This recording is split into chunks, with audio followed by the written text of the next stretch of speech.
Hello everyone, Rob Guest from football.london here and welcome to the latest episode of Gold Guest Talk Tottenham, sponsored by NordVPN. Alasdair Gold joining me as ever. How are you? I'm good. A little bit sunburnt, as anyone watching the video can see. I did fall asleep on the beach, which is never a good thing to do. I hope you're well. Obviously, Spurs did it to me again, didn't they? I'd barely touched. I was only getting like 3-4 days away just to kind of recharge after the season. And yeah, they waited till about an hour and a half after I arrived at where I was at. And we got the news about Ange Postecoglou being relieved of his duties. So, yes, Mrs. Gold was not best pleased with the amount of time I was looking at my phone over the next probably 24 hours or so.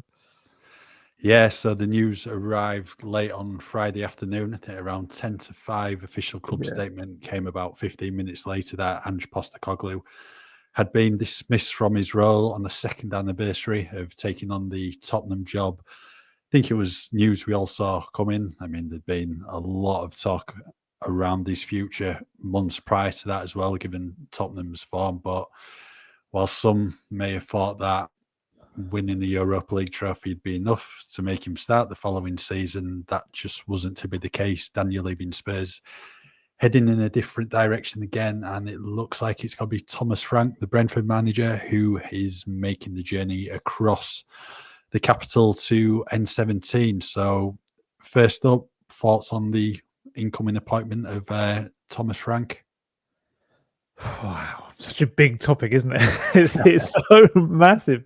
I think, I mean, we said this before, this isn't kind of breaking news on our opinions or anything, but I think we're both people that like Thomas Frank. I think we both kind of admire what he's done at Brentford, and I think he is going to certainly be a very safe pair of hands for Spurs, which Premier League wise, I'm sure that's what the board are looking for. I would hope that he has ambitions to be more than a safe pair of hands, because very well he has the tools to be able to do that, I think, in terms of his coaching style, and kind of maybe even more importantly with his Tottenham role is his ability to kind of develop young players. That's his background. He came from the Danish international setup through the youth levels and worked with a lot of young players. So yes, with the amount of very young players that he's going to be taking on at Tottenham, it kind of points towards someone that can certainly do well. It's so difficult, isn't it? It's difficult to kind of we've got to look forward. We absolutely have to. We are going to talk about what happened to Postecoglou as well, and the kind of the ins and outs and what it means for a club, what it means for Daniel Levy as well. But obviously, purely on Thomas Frank, and of course we'll talk about more about him as this goes on. I think he personally has deserved this chance to go to a bigger club. With no disrespect for Brentford, but he has done incredible stuff there, and what he's done with them and turning them into an established kind of Premier League side, which, is massively punching above their weight from what they came from. And he deserves this opportunity. And it could be one that hopefully we look back on in years to come and say, oh, there you go, he got his chance and he absolutely nailed it. The other side to it, unfortunately, is it's Tottenham Hotspur. I was walking in an Italian supermarket on Sunday, I think it was, and among the books in the book section was a certain, I don't know if it's an autobiography or a biography by a certain Antonio Conte. So I just was walking along, and there he was, his face that I saw in front of me so many times up until that fiery final press conference. And it just kind of reminded me, like, oh yeah, we did this 2 years ago. It's like, oh yeah, we did it 2 years before that. Oh yeah, we did it 2 years before that. And it's like, it's just this horrendous pattern of pressing the reset button that Tottenham have. I mean, it's just ridiculous. So you've kind of, I'd not say put it to one side, because it absolutely needs to be analysed, and we're going to do that. But when it comes to Thomas Frank, that's not his fault. It's not his fault that he's come into a club that doesn't really know what it is. I do think he is someone that will tick a lot of boxes for what Spurs want. And again, we'll get into all of that. But I'm kind of happy for him. If we're going to put aside everything that's happened to Postecoglou and the way it happened, and the ridiculous wait that we were still waiting on the last podcast to find out what was actually going to happen to him, and then actually being sacked on the anniversary of being appointed 2 years previously, which feels to me that it must be more than coincidence. There must be something more. I don't know if it's compensation related or what it must be, but that is a remarkable coincidence. But yeah, Thomas Frank, he'll be great for us in the media. He's a very good communicator, which is going to help him with the players as well, and tactically an adaptable coach as well in terms of what he's done. We've seen that. So yeah, it's another era at Tottenham. There's a side of me that's really interested to see what he can bring, and a side of me that kind of feels like we've been here before. But we'll see which side wins. Yeah, I think time will tell. Obviously, if it's the correct appointment or not, it's certainly an interesting one, and it's going to be, fascinating to see how he makes that step up from Brentford, where you've just got one game a week, to Spurs, which is a different beast entirely. Like a lot more pressure on the manager. There's going to be a couple of games a week. Spurs going to be competing in 4 competitions next season, but Thomas Frank has deserved to make that step up. I think Pep Guardiola said it back in September. It's basically only a matter of time before he takes on one of Europe's biggest jobs. And, this summer he will take on one of those at Tottenham and look to take the club forward again. He's done a remarkable job at Brentford, initially going in as Dean Smith's assistant coach in 2016, becoming head coach. 2 years later, didn't get off to the best of start at Brentford. I think it was 1 win from his first 10 games, but after that, they were only heading in one direction, and they've never really been in trouble in the Premier League. Had some really good finishes, were pushing for Europe last season. Just wasn't to be in the end, but he's always made some really smart moves in the transfer market. That's both in terms of the Championship and the Premier League.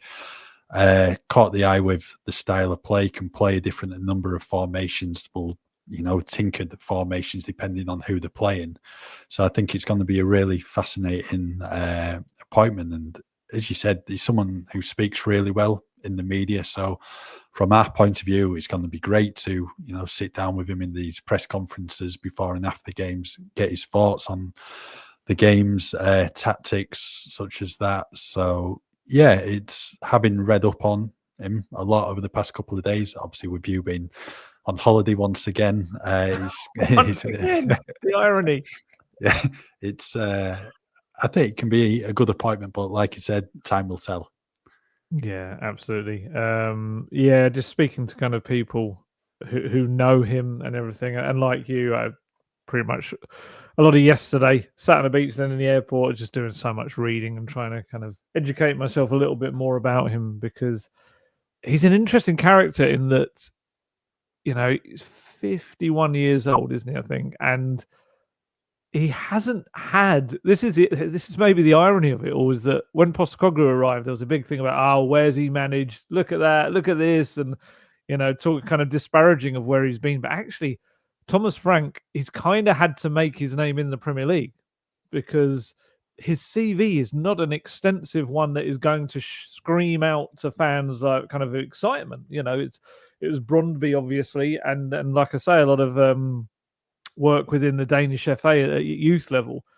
Obviously, he's done very well at Brentford, and as you say, Dean Smith's assistant before that, because that's what Brentford do. They kind of have a succession plan. That's how they have their whole coaching setup. So shock horror, you don't flip flop from one system and setup and personality to another.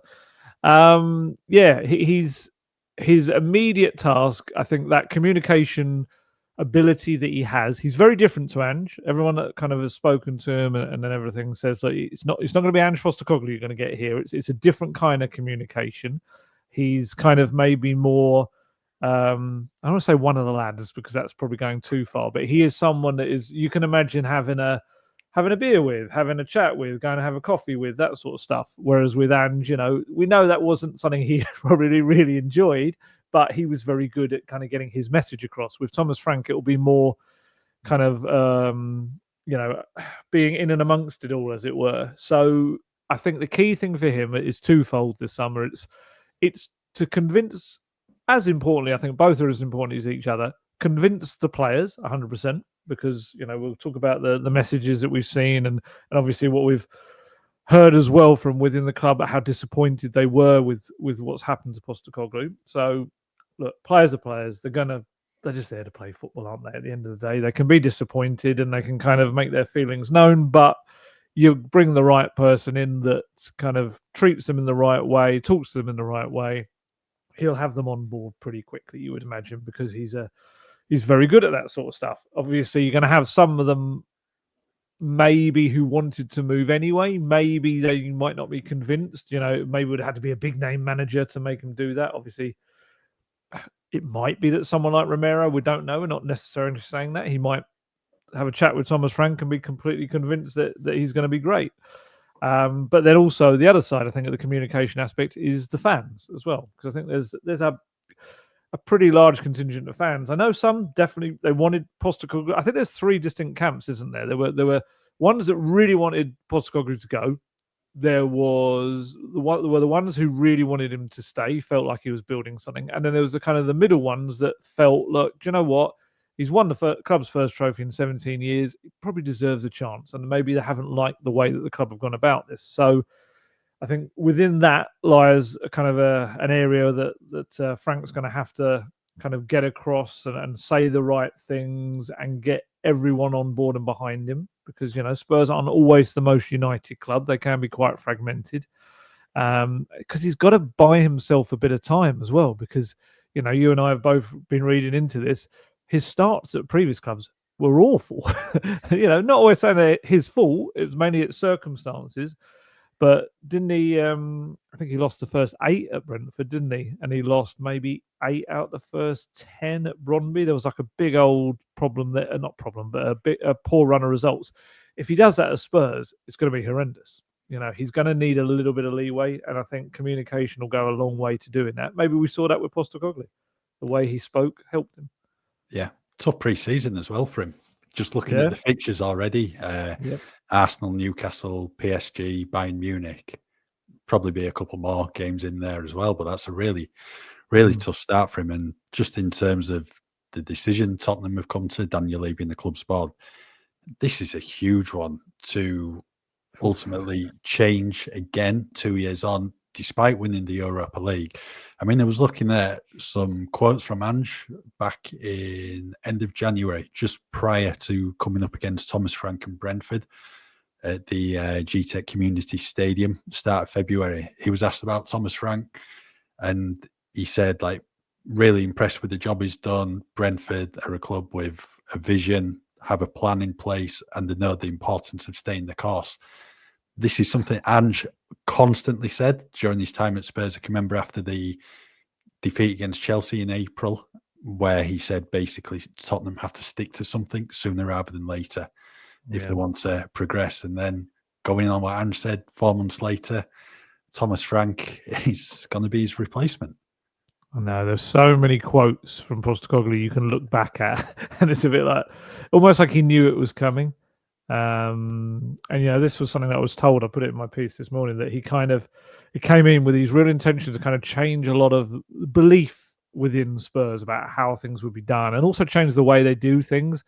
And from what I understand, that kind of there was quite a sense early on that this is going to be tough. This is going to be probably the biggest challenge I've had in my career in trying to change things. And kind of, I think, from what I get the sense of, from around it, was that he maybe felt early on that this was probably going to be too difficult to change as much as he wanted to. And I guess ultimately became about just making any impact he could, which he did because he won the trophy.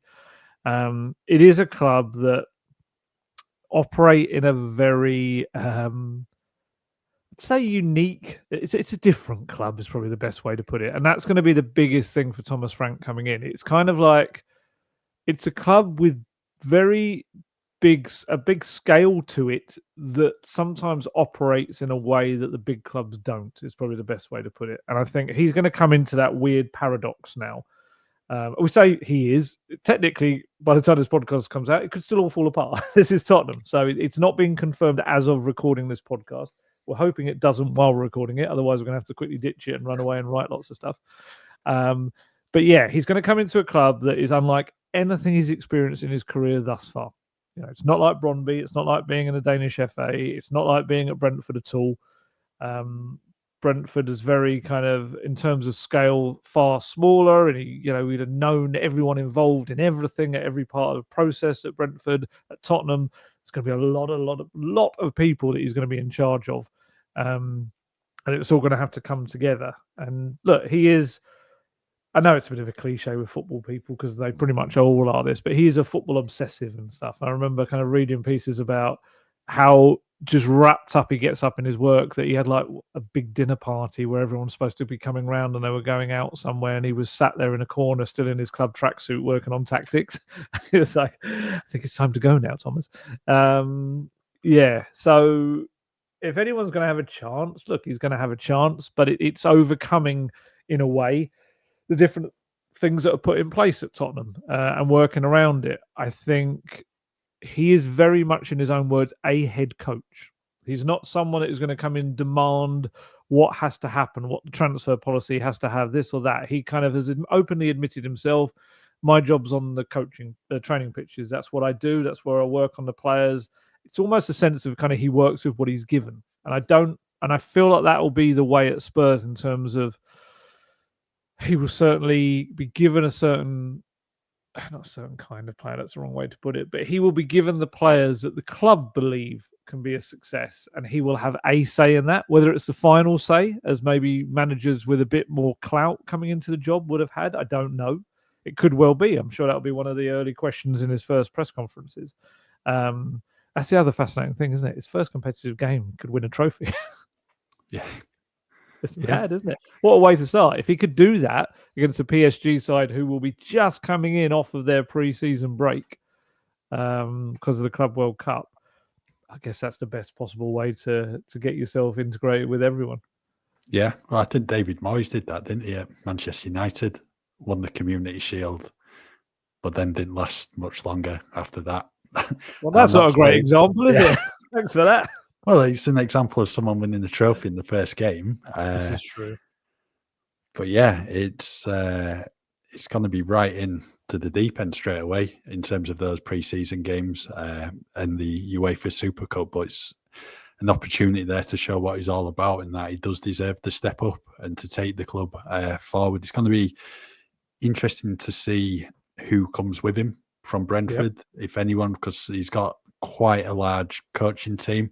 Did a piece on it yesterday. He has 3 first-team assistant coaches. There is Kevin O'Connor. He's a name synonymous with Brentford as a player. Played for them for about 15, 16 years. Justin Cochran, it's a name Tottenham fans might know, someone who was in the youth setup at Spurs, working with a number of various age levels. He's now part of Thomas Tuchel's England first-team setup. But he is currently, or he was yesterday, odds on to replace Thomas Frank as Brentford manager.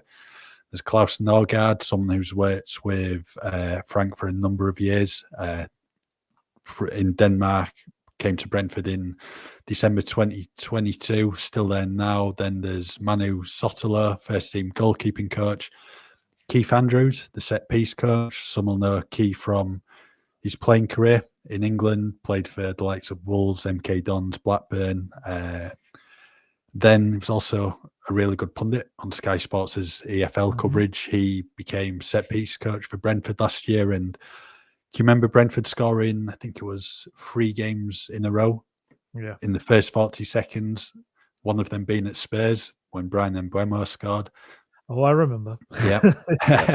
A lot of that is down to Keith Andrews and the work he's done. And I know Spurs fans were loving what Gianni Vio was doing with his, how many thousand different set pieces did he have? Was it about 5,000 or something? I think it was more than that. Yeah, a lot.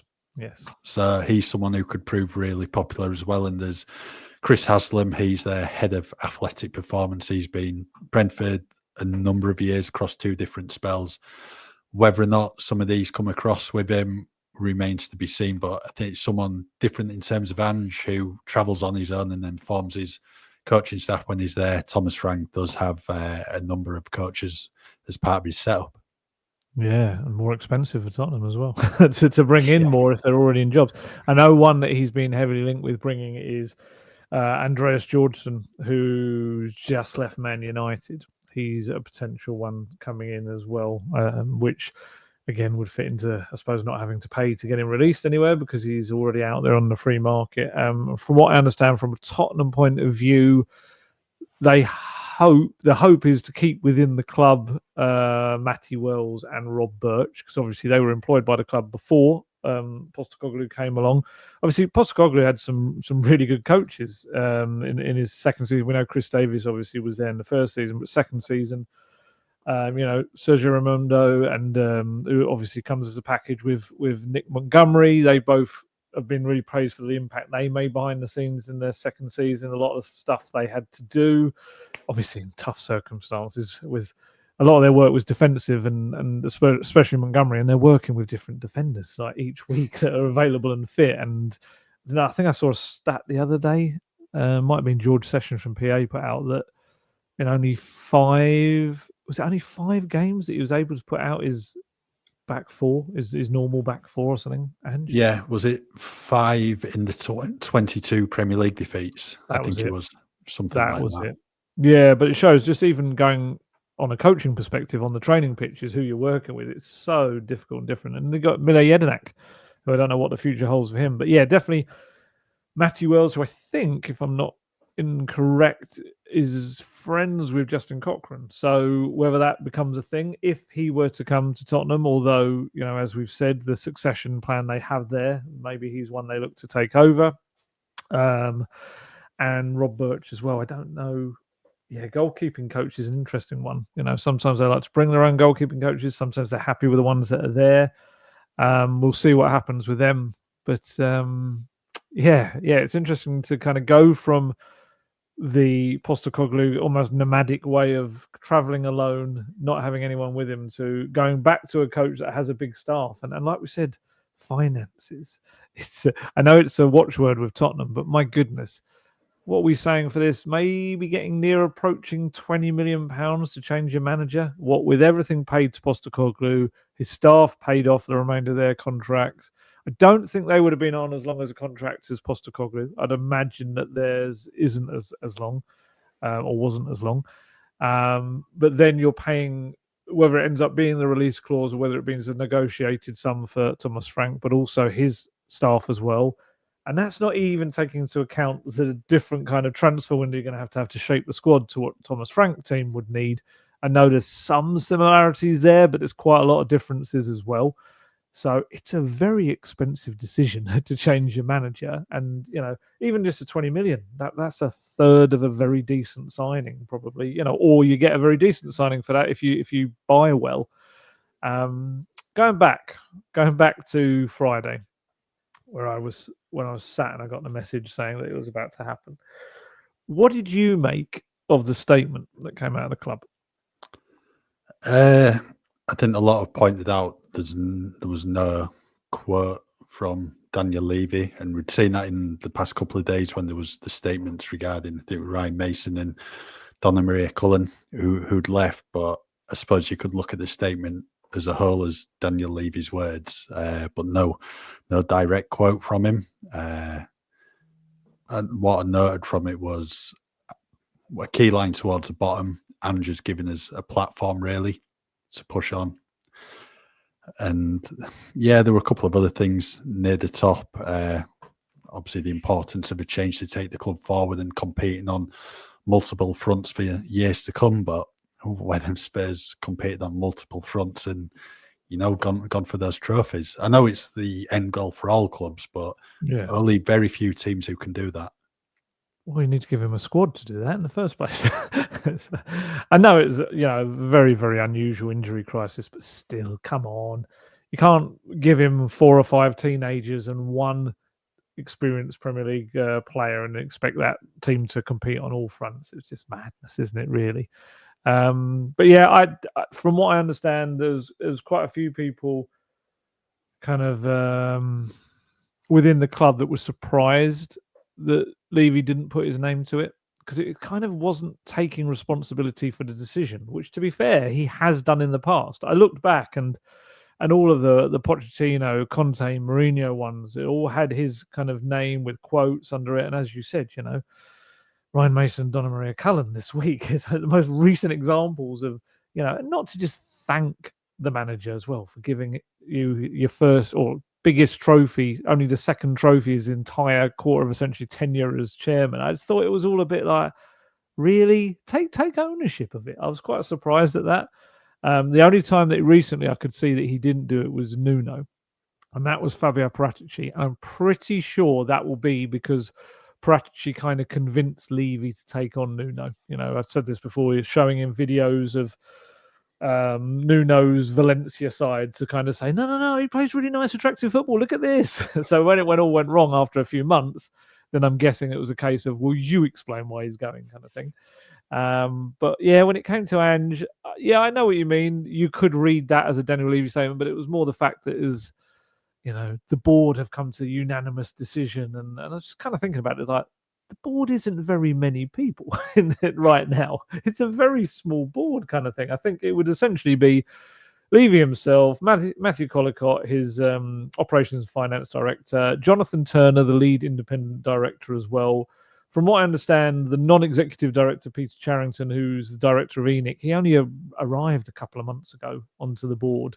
And he sits on a number of different boards across various companies, and from what I understand, hasn't really got involved in football decisions at Tottenham as of yet.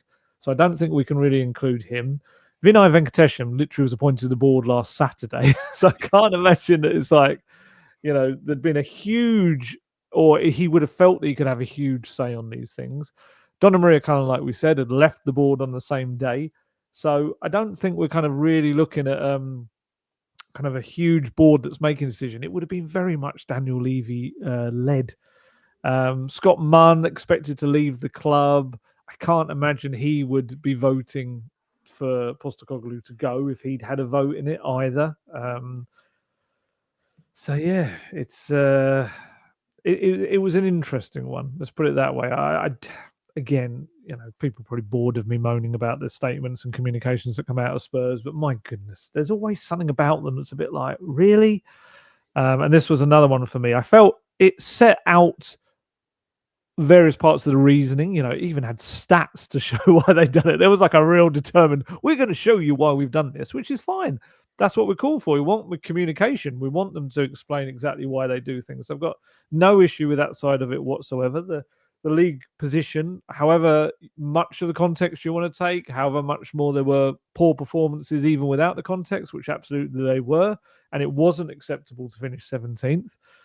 They did spell it all out there, but I did feel like, I don't know. I just don't think. I think Levy not putting his name to it for me was a little bit of copping out a little bit. It was a bit like, oh yeah, no, the club decided it's not me when he'd done it for everyone else. So yeah, but hey, the whole decision itself was it's going to be an interesting one, and it's a huge call, like you say, from Levy. It's probably going to define how his tenure is remembered, I think, now, because I felt like with winning the trophy, you could maybe argue the narrative was shifting a little bit in terms of, well, he's won a trophy. He can't be beaten with that stick anymore. And then ultimately what happened next, if he'd given Postecoglou the chance to continue and Postecoglou, it hadn't worked, then that would be more so on Postecoglou more than anything, I think. Whereas now he's very definitively come out and said, right, reset again. Let's do this. Let's do that. Let's see what happens. And to do that straight after you've just won your first European title in 41 years, that's a massive call.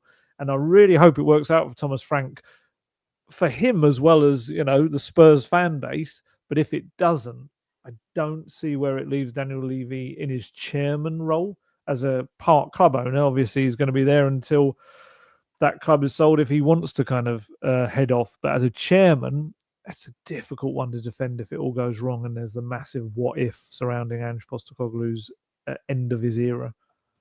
That's what I was just going to say. The what if question, that is just going to loom over Tottenham, for ages, unless Thomas Frank does go on and take Spurs to the next level and wins those trophies again on a regular basis. But yeah, as you said earlier, there's a large number of people in the camp who believe Ange deserved more time for winning that trophy. Now it's just that what if question, what's always going to be there. But time will tell if it's the right appointment or not. Right, halfway through the podcast. So time to talk about our sponsors, NordVPN, who I'm sure you've used this week on holiday. I did. I really did, because I was checking my phone a lot in the aftermath and everything, seeing the various players' messages come through, and then having to go into overdrive, even though I was on holiday, of trying to find out bits and pieces about what was happening next, what had happened, digging into the decision and everything. So yes, I did use Saley, which is a part of NordVPN's package. It's offering Saley, if you're not aware of it, is it's an eSIM essentially, that if you don't want to pay the silly amounts of money that networks charge you when you head abroad, you can just use Saley, and it's so much cheaper. And you've got data package, you've got everything you possibly need to use abroad for like a fraction of the cost. So yes, I was using that in Sardinia to keep on track of everything that was happening at Spurs. And obviously, people have heard me speak about NordVPN enough in the past anyway, and how often I use it for various things, kind of making my device think it's abroad when it's at home, so that I can access stuff from abroad far easier and better prices. Or if I'm abroad, I can use it to kind of look at stuff back home that might not be accessible when you're abroad, even if it's as simple as using your streaming services you use. Sometimes they either don't work at all abroad, or you get different kind of aspects of it that aren't available abroad. But if you set your phone to think it's back in the UK, you can use it just as normal. So yeah, two very good products, Nord itself, but also Saley within it, which I've used both extensively. So I feel like I'm not just plugging something, I'm actually talking about my own experience.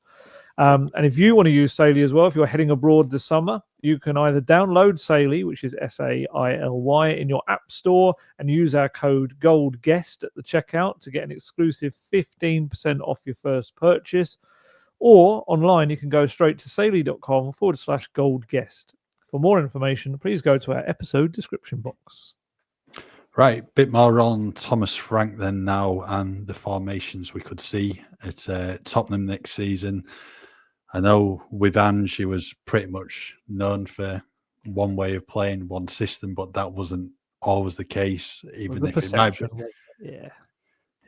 might have been the same formation, there were certainly tweaks in there during games, and that players having different roles. And then if you're looking back at a number of the games in the latter stages of the Europa League, there certainly weren't all-out attack, very defensive performances. Frankfurt, Bodo Glimt away, and then in the final against Manchester United, and the worked. Thomas Frank is someone who has a number of formations, mainly used 4-2-3-1 last season. That was to accommodate Mikael Damsgaard, who in the previous 2 seasons had really struggled at Brentford. But I know there was a lot of talk of Mbuemo and Wissa being Brentford's best players last season, but Damsgaard right up there as well, had a real influence in the final third.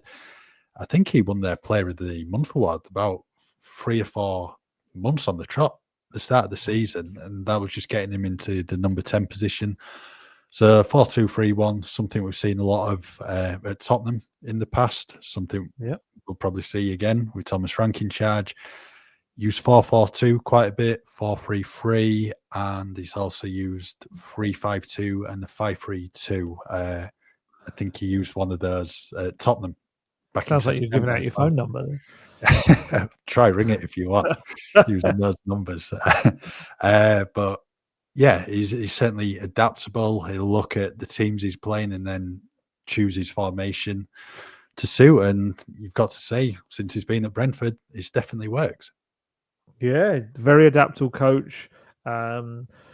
Absolutely has pulled off some big results against big teams, kind of thing, over the recent seasons since they got into the Premier League.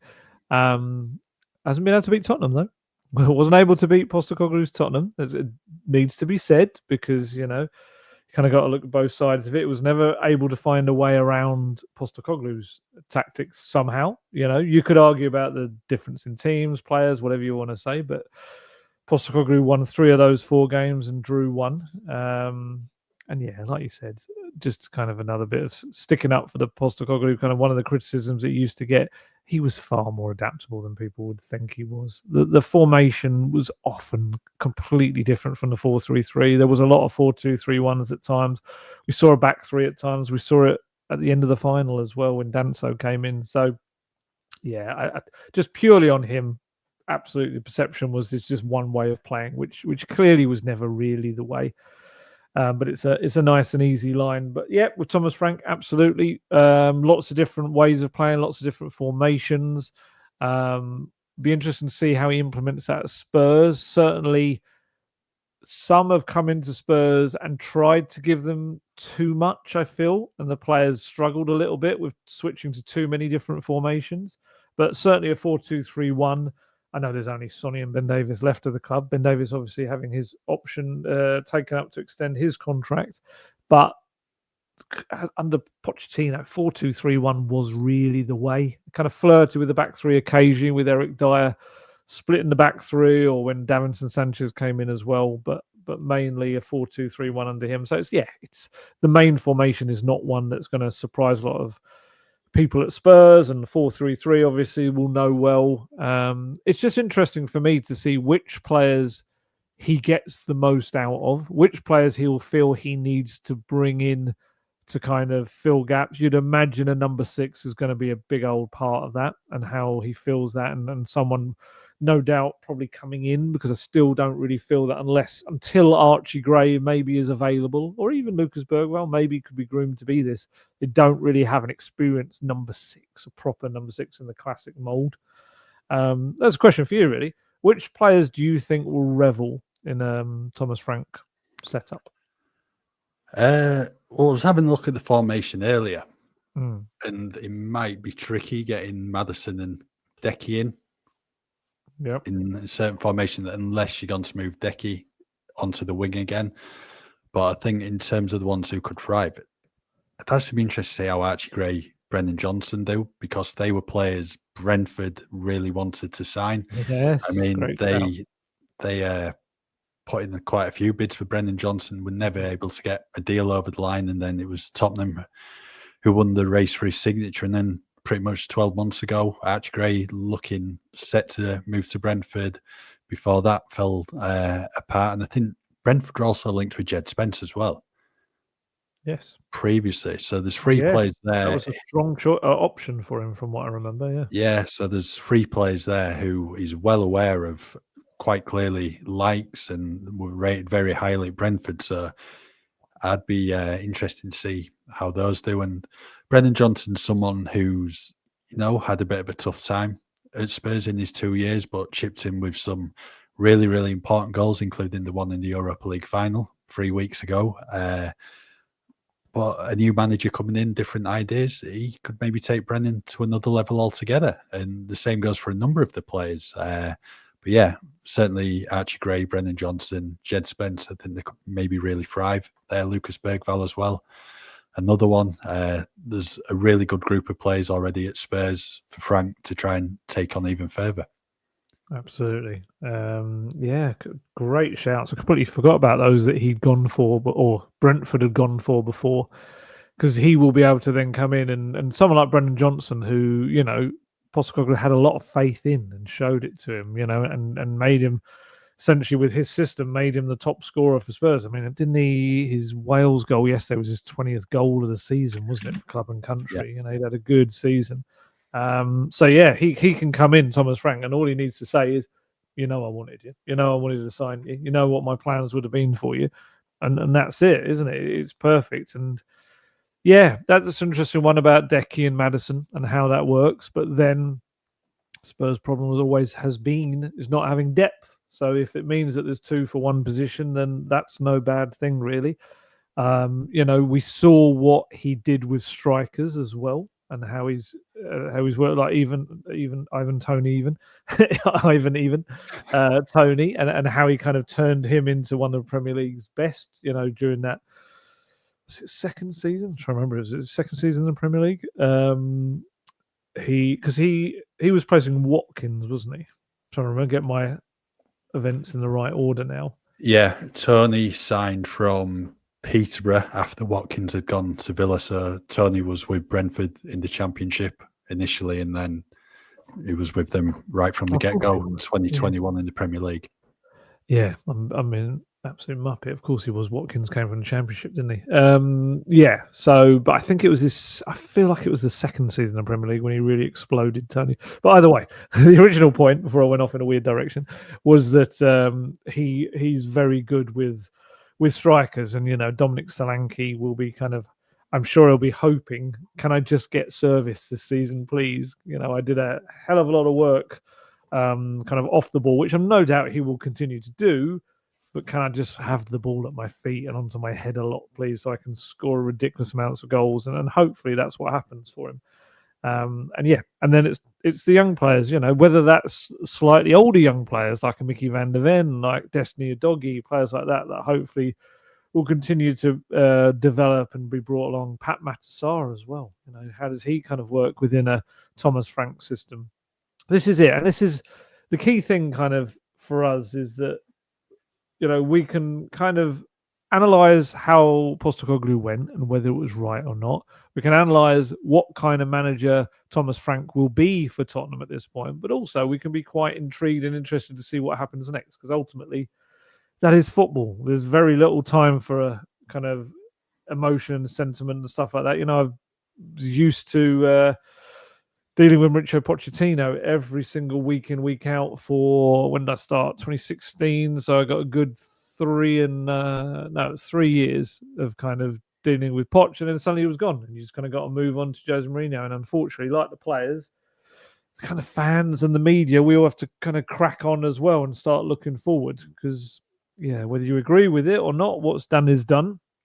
And certainly of the bunch that were being looked at, Thomas Frank was certainly one that interested me, and I'm really looking forward to the pre-season tour. I know, like you said, it's got some really difficult matches, but the good thing about tours is we get really good access normally to the manager and the players. So we'll get and open training sessions. We'll get a couple of full open training sessions as well.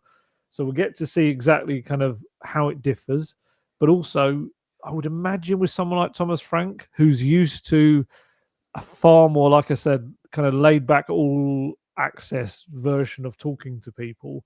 I hope they don't change him, Spurs. I hope that he doesn't become more guarded and kind of closed off to certain stuff, because he comes across as such an open, really nice guy. I would imagine on the preseason tour, we'll have a really good sit down, long chat with him and really talk about stuff. And I hope that continues as the season went on, because even with the wisecracks, Postecoglou by the end of 2 years looked battered by the experience. I think every Spurs manager there's been, you can kind of see the before and after shots of what they look like at the start and afterwards. And I hope they don't do that to Thomas Frank, because he comes across as one of football's good guys, and hopefully he does really well, because it would be great if what Postecoglou had done in terms of the foundation of winning something can be built on, because the alternative is pretty ropey and rubbish, really. Yeah, I think you might get a better idea of the size of the club in pre-season as well, especially when they go to South Korea, because that'll be something Brentford haven't really seen before. I think they went to America a couple of years ago, part of that Premier League series. I'm not sure where they go every year, but certainly won't have had support to the levels Tottenham have in South Korea. Only because it fits in exactly what you're saying, just very briefly. It's a really fascinating kind of point you bring up there, because I kind of feel like, and again, I'm only going off social media, but I feel like Postecoglou brought a lot of Australian interest with him, and fans as well that maybe attach themselves to the club with him. I was told only recently, apparently, like in Kmart in Australia, they would sell Spurs kits and stuff, which is like, it became a big thing over there. And exactly like you say, you got Sonny in South Korea as well, and the huge support that he has, which at times feels like it's for him, maybe more so than the club, perhaps, or maybe it is a bit of both. But quick question for you. Sorry, utterly kind of disrupting what you were saying. But do you think we're coming to a point now with Spurs where the reset is not only going to happen in a managerial sense, but they might have to reset with a big part of their global audience, because they could lose the Australian audience they just had, but also if Sonny heads off or if he retires or whatever. I'm not saying he's going to retire anytime soon, but just he might, you never know, he might sign a new deal at Spurs and stay till he retires. But are they at a position where they could lose a massive chunk of their kind of a aggregated fan base, as it were? Yeah, possibly looking at the reaction from Australian fans, quite a few aren't going to bother supporting Spurs or keeping an eye on the results next season. South Korea definitely, but there's Yang Min-hyuk at Tottenham now. He could be the next South Korean superstar. Hopefully. You'd imagine he's there in pre-season, so it'll be interesting to see the reaction he gets from the fans. But there might be a large Danish contingent now. Tottenham fans coming in with Thomas Frank as well. But I suppose you do get fans across the globe who support a certain player, support a certain manager. I mean, can you remember, was it the Mourinho Easters they were called? We experienced that, didn't we? Wow. They are some passionate fans of that man. They were very, very interesting. Didn't Spurs' social media account jump up by 2 million, I think, on the day they appointed him? I think it was maybe it was across all their social media accounts, but it jumped up by 2 million. It's mad, isn't it, the way football fandom works nowadays? I mean, even after he'd gone, we're still hearing from them months after. We'll get pelters sometimes out of nowhere, and you're like, "What?" And then you look at the profiles, like, "Oh, I see." You're kind of annoyed at kind of the Mourinho side of things. Yeah, it's mad. Actually, again, touching on your point there, what do you think in terms of the Danish connection it means for Johan Lange? Well, they've worked together before, so amid question marks over Lange whether he could leave this summer, given the reshuffle at Tottenham. Maybe he stays now. Maybe Frank has a word and goes, "We've worked well together. I want him as part of the club with me. We can work together and help the club move forward." So certainly one to keep an eye on. I think the Danish appointment might help him. I think so. I think they're both data-driven kind of football people. I did wonder myself if, the potential return of Fabio Paratici, who maybe isn't one who exists in that data world quite as much, whether that would have caused problems for Johan Lange as it did for Steve Hitchen back in 2021, wasn't it? But yeah, perhaps this is his opportunity while, Paratici's still got this court case going on in Italy, whether this is the chance now for Lange to kind of show, no, look, I can build a team for him. I know him. I know Thomas Frank. Let me do this kind of thing. And whether it kind of extends his stay or not. This is the problem, I suppose. If all hell breaks loose and it goes wrong, there'll be kind of fingers pointed. And I don't know where they'll be pointed, but we shall see. But I just thought that was quite interesting, the Danish connection now. I mean, we've tried an Australian connection with Scott Munn and Postecoglou. We've had the Italian one with Paratici and Conte. There's been a fair few Portuguese efforts over the years as well that haven't really gone very well. I was quite concerned when I was abroad and seeing some of the Marco Silva reporting. I was like, "Oh, not another Portuguese one." It's and that's not to say there's no good Portuguese coaches, far from it. But Spurs' experience has not brought success thus far in the 3 other Portuguese managers. Is it Nuno, Mourinho, and AVB? I think. And again, that's probably down to Spurs more so as much as the managers. But it's it could be a little kind of. Hopefully, we'll be talking about the Great Danes in seasons to come. That would be lovely. But it's all on the club really to help make it a success. Yeah, all these combinations. One of them's got to work at some point, but for longer than 2 years, really. But time will tell on that. Right, before we call it a day, I think what everyone noted following the announcement regarding Ange's sacking on Friday evening was, of the 48 hours or so that followed, just all the player tributes, some really emotional posts from the players, Pedro Porro kicking things off, and then Sonny posted a really good one on Saturday. There was Dom Solanke, Mickey van der Ven, Richarlison, Lucas Bergvall on Friday, Pat Matassar as well.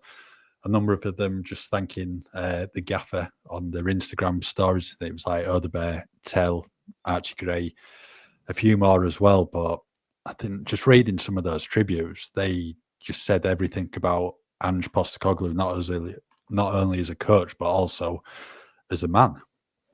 100%. They were. I've never seen anything like it. I haven't. I mean, I think we kind of expected it with Pochettino when he went, but actually, I think the issue with that was that Mourinho kind of came straight in the next morning, and maybe there was an aspect of we don't want to be disrespectful towards the new manager by kind of talking about what we've lost, I suppose. Whereas, yeah, with this, it's just I knew there would be an outpouring kind of from the players. I didn't expect kind of some of the messages and the detail and length. I mean, we even had Eve Basuma posting, I think it was on Snapchat, his message from Postecoglou. Yeah, and it was Sonny one was lovely. Sonny's one, I mean, there were some really nice ones, but Sonny's for me was so well crafted and put together, and telling him that he will be a legend at the club and stuff like this. And Porro was straight out the bat, wasn't he? He was out the gate. He was there immediately. And we knew that from the interview he did with The Guardian a couple of days before, that he'd been kind of impacted quite a lot about the talk of him being sacked. There's some really nice heartfelt ones. Vicario's is very good as well. Just this general sense of family, wasn't it? I suppose is the best way to put it. It felt like he was the father figure, and they'd kind of lost their dad in a way. I know it sounds like really kind of cliche to say it, but that's the way it felt, and that's a sign of someone that's done good things behind the scenes in the club, especially with all the issues this season. And people kind of will maybe just purely look at the bad side of this season, but also to foster that kind of spirit within a club, because despite that, shows that the players, and I think it was Porro in his interview with The Guardian kind of said, like, we know best what's happened within this club, kind of thing. And it's true that they've really kind of seen what he did for them, and he did stick up for them a lot. He shielded them a lot. He would make decisions sometimes on their fitness where he would protect them rather than playing them, which was going to rebound on him more so than them. And ultimately he made them winners. A lot of them weren't winners beforehand. So I thought there were some great messages. A natural question that leads from it, perhaps. What do you make of the ones who haven't put out messages? Well, I mean, you don't have to make this public declaration to your former 100%. Manager, and some might read into that, oh, they don't care about him, etc. But I think a lot of them will have messaged Postecoglou privately. I mean, you don't have to put every bit of your life on social media, do you? At the end of 100%. The day, and even the ones who have posted publicly, I'm sure they have messaged Postecoglou privately. Basuma in the private message that he published for whatever reason, actually he might have got permission. He might have got permission from Ange, maybe. Even so, I probably wouldn't have done it myself. But what Ange said, sorry, missed your call, Biss. So Biss obviously tried to get in contact with Ange and speak to him, and I'm sure all of the players will have done that, because it's quite clear to see, not only from the tributes, but what they've said about Ange during his 2 seasons at the club, is just like how much they value him and see him as a father figure, really. And I mean, we can see that ourselves from just like the speeches he's done before, just how powerful his words have, and all the players will hang on his every word. And there's quite clearly a really good relationship between them all over the 2 years, and never really seen anything like that from players when the manager leaves. I can't remember any, if only a few maybe, when Conte left. No, there's a respect there, isn't there? There was a respect for the manager, but maybe, not quite on the level of that kind of family aspect to it. Yeah, I mean, Destiny Doggies, didn't he say there's so much still to say? Something like that. That was the other one I was thinking of when I was thinking of Porro. I knew there was someone else. Yeah, so you do get the feeling from it as well. The players weren't happy with the decision. I mean, I'm sure we'll hear in the future. I'm sure they'll be asked and may give their thoughts on the subject. But yeah, as I said, the messages just show how highly Ange was rated or valued by them all, not only as a coach, but as a person. Do you reckon all 23 different drafts of Christian Romero's message were rejected? Probably. I'm surprised he's not spoken on international duty yet. But then again, I think they've got a game tonight, so there's still time. Yeah, I think there's context of maybe quite a few of the ones that haven't. I think you're spot on. I think there's a lot of aspects of, does it have to be public? I guess there's a certain point when so many players have done it publicly, naturally, like we've just done, I suppose, people will say, well, why haven't you done it? I think Romero, maybe we'll still see it once he's finished international duty. It may be that a couple of them are just waiting to kind of get away from that sphere, and then they can turn their head back to the club. Romero's definitely, there would have been a lot of frantic checking over what he was going to say, because he's normally quite incendiary when he does speak. Someone like Decky, I think Decky comes across as quite a private person. I know he'll put the odd little family thing up on Instagram, but on the whole, he doesn't seem to be one that makes grand sweeping statements via his Instagram. I've never kind of got that sense from him. So yeah, I think most of the ones you probably expected would have done it, and those who haven't, there's probably a little bit something extra to it. And like you say, they've probably either phoned or sent a message already, and that was all they felt they needed to do. And absolutely, why not? But yeah, absolutely. On the whole outpouring of tributes and everything was just remarkable. And I would hope that somewhere Ange Postecoglou, other than just what they were telling him personally, was looking at some of that public stuff and just saying, okay, I made my mark. I did what I needed to do with these players. And the theme, like we said, was not only improving them as footballers, but improving them as human beings as well, which not a lot of managers can say. And it's a lovely thing for him to be able to walk away with. He walks away with a trophy, his compensation, and the fact that he kind of won a lot of, I think, hearts and minds, as cliched as it sounds, but I think he did at Tottenham. Yeah. Finally then, Ange going, Thomas Frank looking likely to come in. What does this all mean for the club going forward? A huge roll of the dice. That's what it means. Like I said, I do think Thomas Frank fits a lot of what they're looking for. They've got to decide what kind of Tottenham Hotspur really are they going to be going forward. We've kind of been, this is kind of one of my gripes, and I wrote a piece about it today, is that, I mean, I'll ask you this question. 24 years into Daniel Levy's era at Tottenham Hotspur, what exactly are Tottenham Hotspur? That's it. That's the noise. Yeah. That's the noise. I don't know. For me, Spurs are a side that challenge for Europe, 5th, 6th place. They have aspirations to win trophies. The past 24, 25 years, they won 2 finals. Yeah. Been in a few, lost them. Yeah. You want Spurs to get to the next stage, whether or not they can do that, but they now got a Europa League trophy in the possession. Hopefully it is a bit of a snowball effect from now on. It certainly was for Chelsea when Mourinho's manager, when they won it in 2005. I think the Carling Cup, as it probably was back then, then just kept on winning trophies and trophies. And that's what Spurs obviously aspire to. But looking back over the past 24 years, I think there's high expectations, but just not being able to quite get over that last hurdle. But they're certainly trying. Yeah, I think if Daniel Levy wants his legacy to be the stadium and the training complex and what he's done off the pitch, then he's achieved that. Off the pitch, they are, a huge step up on what they were. Absolutely. But if he wants it to be, I guess, what's happened on the pitch, and we always kind of hear him talking about winning trophies, and remember his Christmas speech with Mourinho, and to bring us a trophy, and he's always talking about trophies. He's kind of finally got one, and a pretty big one, bigger than the League Cup in 2008. So I just don't know. That this is my thing. I don't know what Tottenham are. Are they a trophy winning side, like the cup side they were kind of known as before Daniel Levy came in as chairman?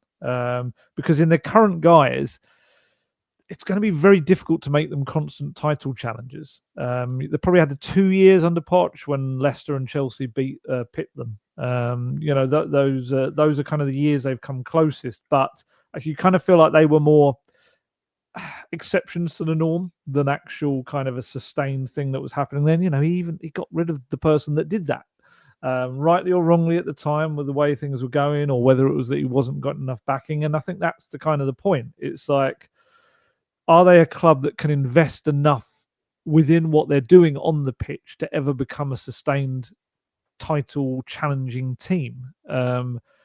I don't know with the level of current investment. I think that's the plan, is to try and seek further investment. We've known that over the past 14 months or so. They officially made that the case, but it hasn't happened yet. Maybe it comes this summer, whether it's from outside investment, whether it's from ENIC putting more money in.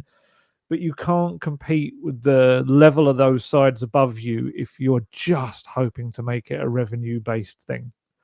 They kind of made a big deal about that, but it hasn't worked. It hasn't been the case. The stadium has been open for 6 years now, and we're not really seeing a huge transformation in the playing side of the team, the playing squad and everything. So as of yet, and I know there's been COVID in there, you've got to factor that in as well, and the losses that were made that season, but still, it hasn't been, and I know this is an often used expression on social media, but it hasn't been the game changer yet for them that they kind of wanted it to be, or certainly we're not seeing it being. And also, if your aim is to just try and get in the top 4 each season, well, that hasn't really been very successful either. In 2.5 decades, they've only managed on 6 occasions. This will be the 7th that they play in it next season. So it's not like it's been a huge kind of successful ploy to do that.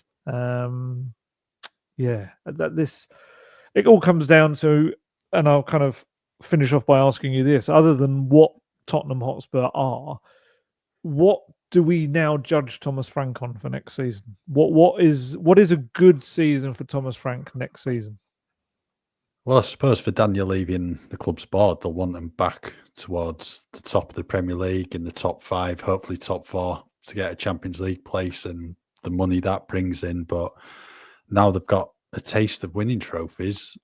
If you're not winning them, you at least want to be getting to the latter stages of the competitions and competing for them, and the decent run in the Champions League. And that's something that's going to be new to Thomas Frank. He's not had that opportunity to challenge in the Champions League before, but now he's going to have that chance from September onwards. But yeah, I think for Frank, for a good first season, maybe like Ange did, just get them up towards the top 5th in the running for a Champions League place, hopefully get in there, and then just go really well in the cup competitions, and fingers crossed bring another trophy in.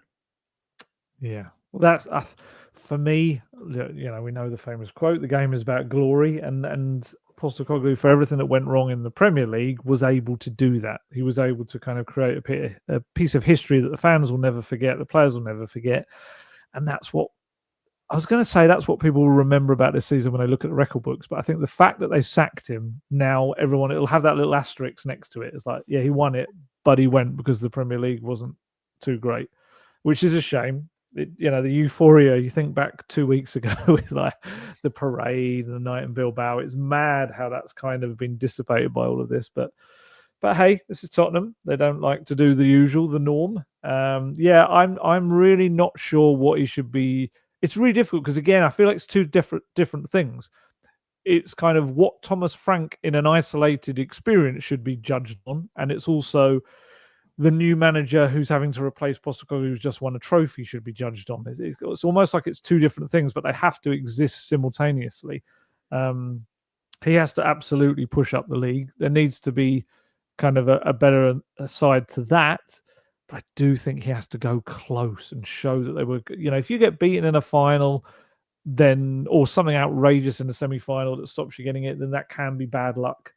But my goodness, the whole club as a whole needs to build on what it did this season in the Europa League. It needs to be a bigger club for it. Otherwise, it's kind of like, what was the point? I'm sure Postecoglou, if he'd said, okay, well, if you'd have given me next season and told me I only want top 4, I don't care about the rest, I'd have done that for you. I wouldn't have liked it because I want to win trophies. But if you'd have said, get me top 4, I'd have concentrated everything on that and we'd have done that. Because this is the thing. It's all very well. You said this at the top of the show. Talking about, we want to compete on all fronts. It's like, great, provide the squad to do that. Otherwise, Thomas Frank is going to have to prioritise 1 or 2 tournaments next season, and with no experience himself of competing on 4 different fronts, with the Premier League, with the Champions League and everything. And, Pochettino eventually found a way to do it. It was a new experience for him. So it's not saying that Thomas Frank won't be able to do it, but it's just, there's so much being asked of him. It's almost like there's more pressure on him than ever would have been if he'd taken over after Conte. If he'd come on instead of Postecoglou, I think there would have been far less pressure than there is for him now. And it's such a shame because I think he's the kind of guy that needs time. And I just hope we're not here in June 2027 having this same podcast, essentially. It might even be October this year. Who knows? Right, we'll call that a day on today's latest episode of Gold Guest Talk Tottenham. We'll be back next week to discuss probably the official confirmation of Thomas Frank's appointment as Spurs head coach and whatever else happens in between. So in the meantime, keep with us at football.london for all your latest Tottenham news. You can either download Sail in your app store and use our code GOLDGUEST at the checkout to get an exclusive 15% off your first purchase, or online you can go straight to sailly.com/goldguest. For more information, please go to our episode description box.